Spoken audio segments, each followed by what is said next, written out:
അപ്പൊ ഇന്ന് എന്നത്തെയും പോലെ നമ്മളവിടെ പോയിന് ഹോസ്പിറ്റലിൽ പോയി. നമ്മള് 5ാം മാസം സ്കാനിങ് കഴിഞ്ഞ ദിവസം പോയിട്ട് നമ്മുടെ പൊസിഷൻ കറക്റ്റ് ആവാനായിട്ട് അടുത്തൊരു ഡേറ്റ് കിട്ടിയിട്ടുണ്ടായിരുന്നു. അപ്പൊ അടുത്തൊരു ഡേറ്റിന് വേണ്ടി ഇന്നാണ് അത് ഇന്നാ ഡേറ്റ്. ഞങ്ങളുടെ ഇപ്പൊ എല്ലാം കൊണ്ട് ഇതുവരെ ഒരു കുഴപ്പമില്ല. നല്ലൊരു കുഞ്ഞിനെ തരാൻ സാധിക്കട്ടല്ലേ. ജസ്റ്റ് 2 സൈക്കിൾസ് മാത്രം കാത്തിരുന്നാൽ മതി അടുത്ത പ്രഗ്നൻസി നോക്കാനായിട്ട്. ഇപ്പം നമ്മുടെ നാട്ടുകാർ എപ്പോഴും പറയും 6 മാസം നോക്കല്ലേ, 1 വർഷം നോക്കരുതെന്ന്. അങ്ങനെ ചെയ്യരുത്, അപ്പോഴത്തേക്ക് നമ്മുടെ പ്രായം കവിഞ്ഞു പോകും. പക്ഷെ അതിന് ഞാൻ ശ്രുതിയോടും നിങ്ങളുടെ കുടുംബത്തോടും ഒരു നന്ദി തന്നെ പറയും. ഞാൻ പറഞ്ഞ വിശ്വസിച്ച് തിരിച്ച് എൻ്റെ അടുത്ത് വന്നതിന്. അതുകൊണ്ട് സെക്കൻഡ് ടൈം ഡോക്ടറെ തന്നെ കണ്ടാൽ മതി എന്നുള്ളൊരു തന്നെ വന്നത്.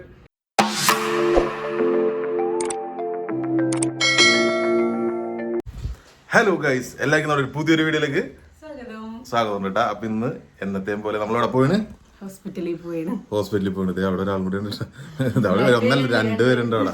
അപ്പോൾ നമ്മൾ 5ാം മാസം സ്കാനിങ് കഴിഞ്ഞ ദിവസം പോയിട്ട് നമ്മുടെ പൊസിഷൻ കറക്റ്റ് ആവാനായിട്ട് അടുത്തൊരു ഡേറ്റ് കിട്ടിയിട്ടുണ്ടായിരുന്നു. അപ്പൊ അടുത്തൊരു ഡേറ്റിന് വേണ്ടി ഇന്നാണ് അത് ഇന്നാ ഡേറ്റ്.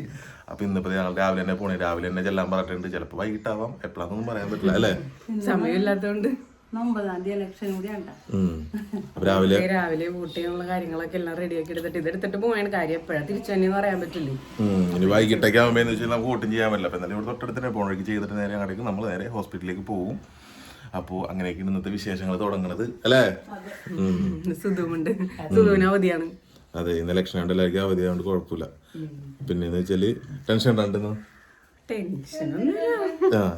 ഇന്ന് കറക്റ്റ് പൊസിഷനൊക്കെ ആയിക്കോട്ടെ. വേഗം മതി ചെല്ലുമ്പോ തന്നെ ഓക്കെ ആയിട്ട് നമുക്ക് അത്രയും സമാധാനം ഉള്ള അത്ര മാത്രമേ ഉള്ളൂ.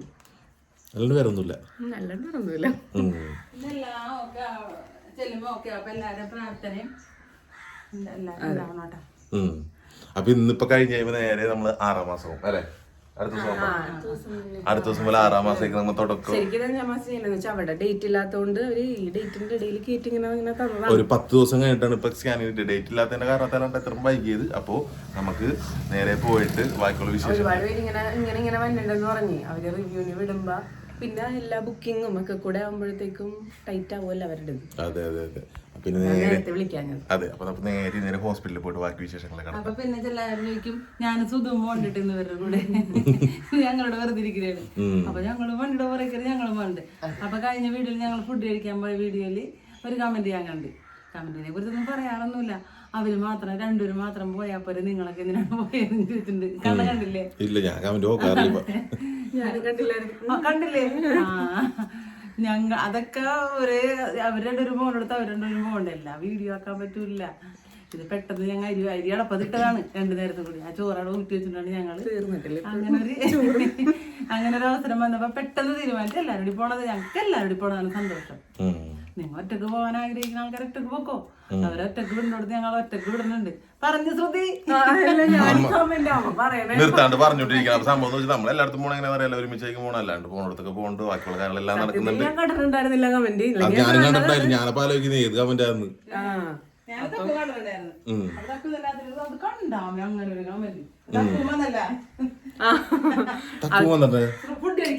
ഇന്നലെ നമ്മ പോയ വീഡിയോ കൊറേ ഞാനാലോചിക്കണ ഏത് വീഡിയോയിലാണ് എനിക്ക് അല്ലെങ്കിൽ നമ്മ പിന്നെയും എപ്പോഴെങ്കിലും ഒക്കെ ഇങ്ങനെ പുറത്തേക്ക്. ഇപ്പൊ ഞാനും കൂടി ഇങ്ങനെ നിൽക്കുന്ന കാരണം ഒട്ടും അങ്ങനെ നമ്മൾ എങ്ങും പോവാറില്ല. സത്യം പറഞ്ഞിട്ടുണ്ടെങ്കിൽ പോകാനുള്ള കാരണം കൂടി എന്തായാലും വിശദമായിട്ട് പറഞ്ഞിട്ടുണ്ടായില്ലേ. ഞാനിപ്പോഴാണ് എനിക്ക് വീഡിയോ ഞാൻ ആലോചിച്ചിട്ടുണ്ടെങ്കിൽ ഏത് വീഡിയോ ഇപ്പോഴാണ് കിട്ടിയത്. അത് അപ്പൊ തോന്നിയ കാര്യം അപ്പൊ തന്നെ നടത്തിയ കാര്യമാണ്. ഞാൻ ചേച്ചി ഇവരെ കാര്യം വിളിക്കണത്. ചേച്ചി വന്ന് പെട്ടെന്നൊരു തീരുമാനത്ത് പെട്ടെന്ന് അപ്പൊ തന്നെ പോയതാണ്. അതെ അതെ അതെ അതെ. അപ്പൊ അങ്ങനെയൊക്കെയാണ് കാര്യങ്ങള്. അപ്പൊ നേരെ നമുക്ക് ഇന്നത്തെ വീഡിയോയിലേക്ക് നമുക്ക് നേരെ കിടക്കാം. അപ്പൊ നേരെ നമുക്ക് ഹോസ്പിറ്റലിലേക്ക് പോകാം. അപ്പൊ എന്നത്തെയും പോലെ നേരെ അമ്പലത്തിൽ നിന്ന് വന്ന് എന്താണ് വെള്ളമാണോ ഇന്ന് സുധുനെ കൊണ്ടാണ് പോയത്. പറഞ്ഞിട്ടാ പോന്ന. അതെ, എല്ലാ ദിവസവും തന്നെ പരിപാടി. സംഭവം എന്ന് വെച്ചാൽ നമുക്ക് നേരെ നമുക്ക് പോയി കളയാം. വോട്ട് ചെയ്തിട്ട് നേരെ പോവാം അല്ലേ.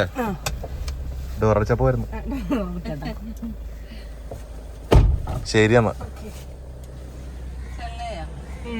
അപ്പൊ നേരെ ഹോസ്പിറ്റലിൽ നിന്ന് വന്നപ്പോ തന്നെ നേരെ സ്കാനിങ്ങിന് കിട്ടിയല്ലേ. അതിന്റെ ഇടയ്ക്ക് ഒന്നും എടുക്കാൻ പറ്റിയില്ല.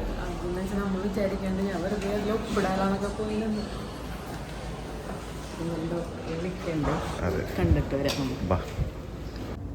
ഹലോ. അപ്പൊ അന്നേരത്ത് നമ്മളെ പെട്ടെന്നായിരുന്നു ഡോക്ടർ വിളിച്ചത് കേട്ടോ. നമ്മളപ്പോ വിളിക്കുമെന്ന് വിചാരിച്ചില്ലായിരുന്നു. അങ്ങനെ നമ്മള് ഡോക്ടറെ കണ്ടിറങ്ങി. പിന്നെ നമ്മുടെ എല്ലാം പെട്ടെന്നായിരുന്നു അല്ലെ. ഇന്ന് ഞങ്ങൾ ചെന്നപ്പോ തന്നെ സ്കാനിങ്ങിന് പെട്ടെന്ന് കയറ്റി. അപ്പൊ അടുത്ത് എല്ലാം കഴിഞ്ഞ് ഇറങ്ങി കഴിഞ്ഞപ്പോ വീഡിയോ എടുക്കാൻ തുടങ്ങിയപ്പോ തന്നെ ഡോക്ടർ വിളിച്ച് നേരെ അങ്ങോട്ടേക്ക് പോയി അല്ലെ. വിളിച്ചങ്ങനെ പോയി. അപ്പൊ ഡോക്ടറെ നമ്മൾ കണ്ടു കഴിഞ്ഞപ്പോ ഡോക്ടർ കുറച്ച് കാര്യങ്ങളൊക്കെ നമ്മൾ ഓൾറെഡി വീഡിയോയിൽ പറഞ്ഞിട്ടുണ്ടായിരുന്നു. പറ്റണമെന്നുണ്ടെങ്കിൽ നമ്മള് ഡോക്ടറെ കൊണ്ട് തന്നെ അത് പറഞ്ഞിരുന്നില്ല, എന്നാലും എല്ലാം കറക്റ്റ് ആയിട്ട് പറയാന്ന് പറഞ്ഞിരുന്നു. അപ്പൊ നമുക്ക് അങ്ങനെ ഒരു അവസരം കിട്ടിയപ്പോ ഡോക്ടർ കുറെ കാര്യങ്ങളൊക്കെ നമുക്ക് പറഞ്ഞു തന്നിട്ടുണ്ട്. അതായത് എല്ലാവരും മനസ്സിലുള്ള അല്ലേ.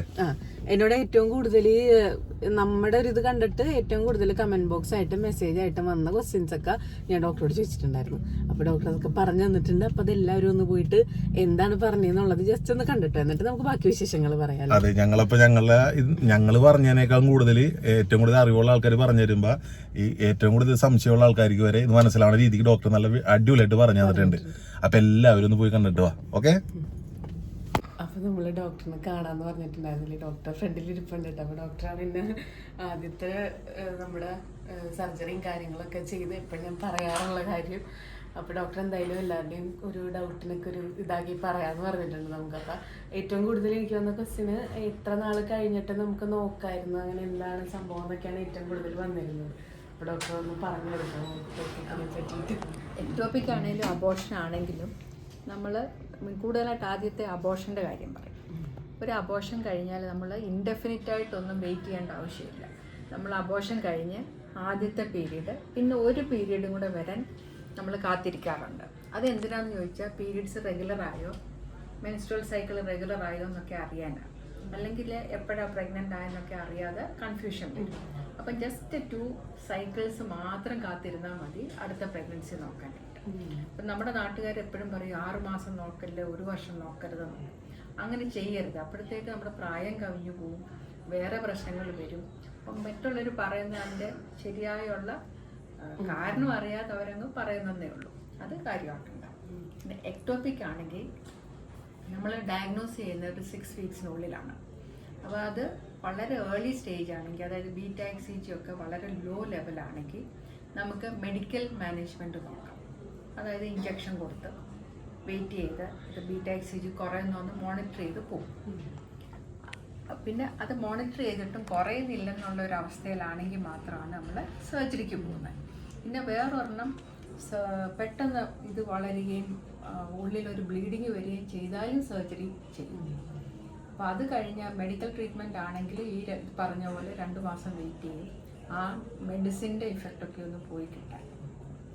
പിന്നെ അതിൻ്റെ ഓവർലാപ്പ് വരില്ലല്ലോ, ആ ഹോർമോൺ എല്ലാം ഒന്ന് നോർമലായിട്ട് വേണമല്ലോ അടുത്തത് നോക്കാൻ. ഇപ്പം എൻ്റെ കേസിൽ ശരിക്കും സർജറിയും കൂടെ വേണ്ടി വന്നിരുന്നല്ലോ, നമ്മൾ ഒരുപാട് വെയിറ്റ് ചെയ്തിരുന്നു. അതെ, വേറെ കാര്യത്തിൽ വെയിറ്റ് ചെയ്തെന്നു വെച്ചാൽ ആദ്യം ഒന്ന് കുറഞ്ഞു, പിന്നെ ആ ഹോർമോൺ അങ്ങോട്ട് നോർമലിൽ എത്തുന്നില്ലായിരുന്നു. 10ന് താഴെ വരുന്നില്ലായിരുന്നു, ഒരു സ്റ്റാറ്റിക്കായിട്ട് നിൽക്കുകയായിരുന്നു. അപ്പോൾ അതുകൊണ്ടാണ് നമ്മൾ വെയിറ്റ് ചെയ്ത് പോയി. എന്നിട്ടും എത്ര ഒരു 3 ഡോസ് തന്നിട്ട് 3 ഡോസ് തന്നിട്ടും കുറയാഞ്ഞപ്പോഴാണ് നമ്മൾ സർജറി. ഓക്കെ, അപ്പം ക്ലിയർ ആയോ? പിന്നെ PCOD ഉള്ളവരുടെ പ്രശ്നം ചോദിക്കുന്നുണ്ട്, അവർക്ക് ഇനി എന്തെങ്കിലും അങ്ങനെ കുട്ടികളാവില്ലേ എന്നൊക്കെയുള്ള അങ്ങനത്തെയൊക്കെ ക്വസ്റ്റ്യൻസ് കൂടുതൽ. ഞങ്ങൾക്ക് PCOD ഉള്ളവരെ ട്രീറ്റ് ചെയ്യാനാണ് ഏറ്റവും സന്തോഷം. എന്നുവെച്ചാൽ അവർക്കാണ് പ്രഗ്നൻസിക്ക് നല്ല ചാൻസ് ഉള്ളത്. അവരുടെ പ്രശ്നം എന്നതാ, ലൈഫ് സ്റ്റൈൽ മോഡിഫിക്കേഷൻ വേണം. അതായത് ഒബിസിറ്റി കൊണ്ട് ഹോർമോൺ ഇംബാലൻസ് വരിക. അതൊരു വട്ടത്തിൽ കറങ്ങുകയാണ്. വെയിറ്റ് കൂടുമ്പം ഹോർമോൺ ഇംബാലൻസ് കൂടും, ഹോർമോൺ ഇംബാലൻസ് കൂടുമ്പം ഭക്ഷണം അധികം കഴിച്ചില്ലെങ്കിലും വെയിറ്റ് കൂടും. അപ്പോൾ ഇതിന് എപ്പോഴെങ്കിലും നമ്മളൊരു ബ്രേക്ക് എടുക്കണം. അതായത് ഒന്ന് വെയിറ്റ് കുറയ്ക്കുകയോ പിന്നെ ഞങ്ങൾ കുറച്ച് മെഡിസിൻ തരുന്നതോ ഒക്കെ ആയിട്ട് ആ സൈക്കിളൊന്ന് ബ്രേക്ക് ചെയ്ത് കഴിയുമ്പോൾ, അതായത് വെയിറ്റും കുറയും, ഓവുലേഷനും വരും. ഈ ഹോർമോൺ ഇംബാലൻസ് വരുമ്പോൾ എന്താ സംഭവിക്കുന്നത്? നോർമലായിട്ടുള്ളത് ഒരു ഓവുലേഷൻ ഒരു 14th ഡേ ആയിരിക്കും നടക്കുന്നത്. അപ്പം ഈ PCOD ഉള്ളവർക്ക് ഓവുലേഷൻ നടക്കുന്നില്ല. ആ ആദ്യത്തെ പകുതി, അതായത് ഓവുലേഷൻ ആണെങ്കിൽ ആദ്യത്തെ പകുതിയിൽ ഈസ്ട്രോജൻ ഹോർമോണാണില്ല. ഓവുലേഷൻ നടന്നതിന് ശേഷം പ്രൊജസ്ട്രോണാണ് വരുന്നത്. അപ്പോൾ ഈ ഓവുലേഷൻ നടക്കുന്നില്ലെങ്കിൽ ഈസ്ട്രോജൻ മാത്രമാണ് അവരുടെ ബോഡിയിൽ വരുന്നത്. അപ്പോൾ അതിങ്ങനെ നീണ്ടു പോകും. 2-3 മാസമൊക്കെ ആകുമ്പോഴായിരിക്കും അവർക്ക് പീരീഡ്സ് വരുന്നത്. അപ്പം റീസൺ എന്താ? ഓവുലേഷൻ നടക്കുന്നില്ല. അപ്പം നമ്മൾ ട്രീറ്റ് ചെയ്യുമ്പോൾ അവരുടെ ലൈഫ് സ്റ്റൈൽ മോഡിഫിക്കേഷൻ വരുത്തും, വെയിറ്റ് കുറയ്ക്കാൻ പറയും, ആ ഹോർമോണിനെ ഒന്ന് സെൻസിറ്റൈസ് ചെയ്യാനുള്ള ചില മെഡിസിൻസ് കൊടുക്കും. അതെല്ലാം കൂടെ വരുമ്പോൾ ഓവുലേഷൻ തിരിച്ചു വരും. അപ്പം എന്തെങ്കിലും അങ്ങനെ ഡിലേ വരികയാണെങ്കിൽ ഞങ്ങൾ ഓവുലേഷനുള്ള മരുന്നും കൊടുക്കും. ആ ഫോളിക്കൽ സ്റ്റഡി ചെയ്ത് ഇന്ന ദിവസങ്ങളിൽ നിങ്ങൾ കോൺടാക്റ്റ് വേണമെന്ന് പറയും. അപ്പം നമുക്ക് ഇൻഫെർട്ടിലിറ്റി ട്രീറ്റ് ചെയ്ത ഏറ്റവും നല്ല സക്സസ് കിട്ടുന്ന PCOD ഇല്ല. ഓക്കെ, ചിലപ്പോൾ ഇച്ചിരി ഒരു ഹെൽപ്പ് വേണ്ടി വരുമെന്നുള്ളത് മാത്രമേ ഉള്ളൂ. സോ അതിൽ അങ്ങനെ പ്രഗ്നൻ്റ് ആകില്ല, കുട്ടികൾ ഉണ്ടാകില്ല എന്നുള്ള ആ തെറ്റായ തോന്നൽ മാറ്റണം. അപ്പോൾ ശരിക്കും ഈ PCOD വരുന്നതിൻ്റെ ഒബീസിറ്റി കാരണം. അതിനെ നമ്മൾ എപ്പോഴാണ് ഒന്ന് പേരിടുന്നത്? ശരിക്കും ഒരു പെൺകുട്ടി ബേബി ആയിരിക്കുമ്പോൾ തൊട്ടേ നമ്മൾ ഇതിനുള്ള പ്രിപ്പറേഷൻ തുടങ്ങണം. അവരെ അങ്ങ് ഒത്തിരി ഒബേസ് ആക്കരുത്. ഇപ്പോൾ ഫോർമുല ഫീഡൊക്കെ ഉണ്ടെങ്കിൽ ബേബി കുടിക്കുന്നുണ്ടെന്നും പറഞ്ഞ് ഒത്തിരി അൺലിമിറ്റഡ് കൊടുത്ത് അവർ കാണാൻ ക്യൂട്ടായിരിക്കും, പക്ഷേ നമ്മൾ ആ ലെവലിൽ പോകാതെ അവരുടെ വെയിറ്റ് ആവശ്യത്തിനുള്ള ലെവലിൽ നിർത്താൻ നോക്കണം. കുഞ്ഞുങ്ങളല്ലേ, അവർക്ക് അറിയില്ല, അവർ കൊടുക്കും, കഴിക്കും, അങ്ങനെ പൊയ്ക്കൊണ്ടിരിക്കും. അപ്പോൾ ആ ലെവലിൽ നമ്മൾ അവരുടെ സൂട്ടബിൾ വെയിറ്റായിട്ട് വെച്ചാൽ ഈ പ്രശ്നത്തിലോട്ട് പോകാതിരിക്കും. ഒത്തിരി പേരും 16-18 വയസ്സാകുമ്പോൾ ഹോസ്റ്റലിൽ പോകുന്നു, അല്ലെ ഫ്രണ്ട്സുമായിട്ട് പുറത്ത് കഴിക്കുന്നു. അവർക്ക് അതിനെപ്പറ്റി പ്രശ്നത്തെപ്പറ്റി അറിയില്ല. അതുകൊണ്ട് അവർ അത് കൺട്രോൾ ചെയ്യാതെ ഇങ്ങനെ മുന്നോട്ട് പോകും. അപ്പം ശരിക്കും അമ്മമാർക്ക് പെൺകുട്ടികൾ കുഞ്ഞായിരിക്കുമ്പോൾ തൊട്ടേ അവരെ ഈ PCODയിലോട്ട് പോകാതിരിക്കാൻ ശ്രമിക്കും. ഓക്കെ, ഇപ്പം നമ്മുടെ സ്കാനിങ് എല്ലാം കഴിഞ്ഞ് നോർമലാണെന്ന് പറഞ്ഞ് ഡോക്ടർ എല്ലാം ഓക്കെ ആണെന്ന് പറഞ്ഞ് അപ്പം അതിൻ്റെ സന്തോഷത്തിലും കൂടി ഇരിക്കണം നമ്മൾ. അതെ, ഞങ്ങളുടെ എല്ലാം കൊണ്ട് ഇതുവരെ ഒരു കുഴപ്പമില്ല. നല്ലൊരു കുഞ്ഞിനെ തരാൻ സാധിക്കട്ടെ. അന്ന് ഞാൻ ഒരുപാട് വീഡിയോസിൽ ഡോക്ടറെ പറ്റി പറഞ്ഞിട്ടുണ്ടായിരുന്നു. എനിക്കിങ്ങനെ ഭയങ്കര നേരത്തൊക്കെ എൻ്റെ ഒരു മെന്റലി എല്ലാം ഇതായിരുന്നു. കുറേ നാൾ ഒന്ന് വെയിറ്റ് ചെയ്തൊക്കെ നടന്നിരുന്നത്. പക്ഷെ അപ്പൊ ഞാൻ ഇങ്ങനെ പറഞ്ഞു ഡോക്ടറെ പോയി കണ്ടാൽ മതി. പക്ഷെ അതിന് ഞാൻ ശ്രുതിയോടും നിങ്ങളുടെ കുടുംബത്തോടും ഒരു നന്ദി തന്നെ പറയാം. ഞാൻ പറഞ്ഞ വിശ്വസിച്ച് തിരിച്ച് എൻ്റെ അടുത്ത് വന്നതിന്. അതുകൊണ്ടാണ് നമുക്ക് സെക്കൻഡ് ടൈം ഡോക്ടറെ തന്നെ കണ്ടാൽ മതി എന്നുള്ളൊരു ഇതന്നെ വന്നത്. ഞാൻ നല്ലതായിട്ട് പോട്ടെ. അപ്പൊ എല്ലാവരൊക്കെ കേട്ടിട്ടുണ്ടാവും പ്രതീക്ഷിക്കുന്നു അല്ലേ? അമ്മയൊക്കെ ബാക്കിൽ അട്ടിട്ടോലിരിക്കണ്ട. ഞാൻ ഡോക്ടറുടെ കാര്യങ്ങൾ ഞാൻ നേരിട്ട് കേട്ട്. അതെ, ഞാൻ സുധും വന്ന് ഇങ്ങനെ പുറകിലിരിക്കണ്ട്. ഇന്നെല്ലാം പെട്ടെന്ന് ഭംഗിയായിട്ട് നടന്നത്. ഞാൻ പറഞ്ഞു സുധു വന്നായിരുന്നു. ഞാൻ വന്ന ഐശ്വര്യം ഞാൻ വന്ന ഐശ്വര്യം വന്നു. അപ്പൊ ഇന്ന് പോസ്റ്റ് നമ്മൾ ട്രിപ്പ് പോയേക്കണേണ്. സുധുവിന് ഒരു ട്രിപ്പ് പോലെ ഞങ്ങൾ കൊണ്ടുപോയതാണ്. അത് ചില്ല നോക്കിയാൽ മതി വീഡിയോ കാണാൻ പറ്റും. അതെ അതെ അതെ അതെ. അപ്പൊ ഇന്നത്തെ ദിവസം എന്ന് വെച്ചാൽ നമ്മൾ രാവിലെ മുതൽ എല്ലാം പോസിറ്റീവ് ആയിരുന്നു. ഇപ്പൊ ഇന്നിപ്പോ എല്ലാ കാര്യം നല്ല ഹാപ്പി ആയിട്ട് സന്തോഷമായിട്ട് നടന്നു. ഇപ്പൊ സ്കാനിങ് ഒക്കെ കഴിഞ്ഞിട്ട് ഇപ്പൊ വരെ എല്ലാം നോർമലായിട്ടാണ് ഡോക്ടർ പറഞ്ഞേക്കണത്. വേറെ കുഴപ്പമൊന്നുമില്ല എന്ന് പറഞ്ഞിട്ടുണ്ട്. നമ്മുടെ വീഡിയോ തന്നെ പറഞ്ഞിട്ടുണ്ട് ഡോക്ടർ വേറെ കുഴപ്പമൊന്നുമില്ലാന്ന്. പിന്നെ നമുക്ക് ഇന്ന് ബേബിനെ കാണാനായിട്ട് പറ്റിയില്ല. അങ്ങനെ എന്നെ ജസ്റ്റ് ഒന്ന് കാണിച്ചെന്ന് കണ്ണന് കാണാനായിട്ട് കണ്ടതുകൊണ്ട് എന്നെ അമ്മനെ കാണിച്ചു തന്നായിരുന്നു. ഈ പ്രാവശ്യം ആരെയും കാണിച്ചു തന്നില്ല. അതെ, പ്രതീക്ഷിച്ചിരുന്നെങ്കിലും പക്ഷെ ചിലപ്പോ കണ്ണനെ മാത്രം വിളിക്കുന്നു ഓർത്തിട്ടാ.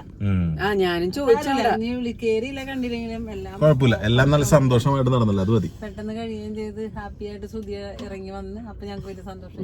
ഞങ്ങൾ ഇത്തിരി ടെൻഷൻ അടിച്ച് അന്ന് വെച്ചിട്ടുണ്ടെങ്കിൽ വേറൊരു ഡോക്ടറാണെന്ന് ചെയ്തതേ. അപ്പൊ ആ ഡോക്ടർക്ക് എന്തോ ഒരു ഡൗട്ട് വന്നു കഴിഞ്ഞപ്പോഴത്തേക്കും പുറത്തോട്ടൊക്കെ പോയി മറ്റേ ഡോക്ടർ ആ റൂമിൽ നിന്ന് വിളിച്ച്. അപ്പൊ ഇവര് പുറത്തു നോക്കുമ്പോ അയ്യോ വേറെ ഡോക്ടർമാരും അപ്പൊ ഞങ്ങൾക്കൊരു പേടി. ഞങ്ങൾ ഇത്തിരി നേരം ഇതുവരെ ഞാനിപ്പോ കൊറേ തവണ ഇപ്പൊ പുറത്തു പോയി നിക്കാൻ തുടങ്ങിയിട്ട് അപ്പൊ ആരും ഇങ്ങനെ പടപടാന്ന് വിളിക്കണ്ടില്ല. ഈ മറി നാറിയിട്ട് എങ്ങനെ ഓടും. അപ്പൊ ഞാനൊക്കെ ചേച്ചിട്ട് ചോദിച്ചു, ചേച്ചി എന്താണെന്ന് ചേച്ചി ഇപ്പൊ തന്നെ ഓടിപ്പോണ് പാണ്ടാറം പിടിക്കാൻ പാണിപ്പോ എന്തെങ്കിലും പാളി. അപ്പൊ ഇല്ല, അപ്പൊ ദൈവം സഹായിച്ച ഒരു കുഴപ്പവും കാര്യമൊന്നും ഉണ്ടായിരുന്നില്ല. പിന്നെ എനിക്ക് ടെൻഷൻ അടിച്ചില്ല കാര്യം. ഞാൻ അവിടെ നിന്ന് കേൾക്കുകയാണല്ലോ അവര് പറയണത്. അപ്പൊ ഇത് നോക്കാൻ വേണ്ടിട്ട് മെയിൻ ഡോക്ടർ വന്ന് ജസ്റ്റ് ഒന്ന് നോക്കിയിട്ട് അവര് ഓക്കെ പറയണം, അത്ര മാത്രമേ ഉണ്ടായുള്ളൂ. പക്ഷെ പുറത്ത് നിൽക്കണവർക്ക് മനസ്സിലാവൂലല്ലോ എന്താ സംഭവിക്കണേന്നുള്ളത്. അതെ, അതായിരുന്നു. ഒരു കുഴപ്പമില്ല. അപ്പൊ സന്തോഷമായിട്ട് ഇനിയിപ്പൊ ഈ മാസം അവസാനമാണ് ഇനി അടുത്ത സ്കാൻ പറഞ്ഞേക്കണം അല്ലേ? ഈ മാസമല്ല, ഇനി ജനുവരിയിലുള്ള ജനുവരിയിലാണ് സ്കാൻ പറഞ്ഞ. ഡിസംബറിലാണല്ലേ? ഡിസംബറിൽ നമുക്ക് പോണം, ഡോക്ടറെ കാണണം. പിന്നെ മറ്റേ ഗ്ലൂക്കോസ് ടെസ്റ്റ് അതിന്റെ എക്സ്പീരിയൻസ് ഞാൻ പറയാട്ടെ. വീഡിയോ ഞാൻ കണ്ട് എങ്ങനെയാവോന്ന് അറിഞ്ഞൂടാ. എന്തായാലും നമുക്ക് ഡിസംബർ ലാസ്റ്റ് ഗ്ലൂക്കോസ് ടെസ്റ്റ് ഉണ്ട്. അപ്പൊ അത് നടന്നിട്ട് പറയാം എന്താണ് എക്സ്പീരിയൻസ് എന്ന്. അതെ, അപ്പൊ ഇന്നത്തെ ഈ വീഡിയോ നിങ്ങൾക്ക് ഇഷ്ടപ്പെടാന്ന് പ്രതീക്ഷിക്കുന്നു. എന്നും പറഞ്ഞോട്ട് ഇന്നത്തെ വീഡിയോയിലും പറഞ്ഞു ഇതുവരെ എല്ലാവരും നല്ല പ്രാർത്ഥനയൊക്കെ നമ്മളോട് ഉണ്ടായി. ഇനി അങ്ങോട്ട് എല്ലാവരും പ്രാർത്ഥനയൊക്കെ ഞങ്ങളോട് ഉണ്ടാവണം കേട്ടാ. അതെ, അപ്പോൾ നമ്മൾ ഫുഡൊക്കെ കഴിക്കാൻ വന്നേക്കണേ, ഫുഡൊക്കെ കഴിച്ച് നേരെ വീട്ടിലേക്ക് പോകും. അപ്പോൾ ഇന്നത്തെ ഈ കൊച്ചുകൂടി നിങ്ങൾക്ക് ഇഷ്ടപ്പെട്ടാന്ന് പ്രതീക്ഷിക്കുന്നു. നിങ്ങൾക്ക് എല്ലാവർക്കും ഉപകാരപ്പെടുന്ന കുറേ കാര്യം ഡോക്ടർ പറഞ്ഞിട്ടുണ്ട്. അപ്പോൾ അതേപോലെയൊക്കെ എല്ലാവരും ജീവിത രീതികളൊക്കെ ഒന്ന് ട്രൈ ചെയ്യുക അല്ലേ. അപ്പോൾ അങ്ങനെയൊക്കെയാണ് കാര്യങ്ങൾ. അപ്പോൾ ഇന്നത്തെ കൊച്ചുകൂടി ഇവിടെ വെച്ച് അവസാനിപ്പിക്കുകയാണ്. അടുത്തൊരു നല്ലൊരു വീഡിയോ ആയിട്ട് കാണുന്നവരെ ബൈ.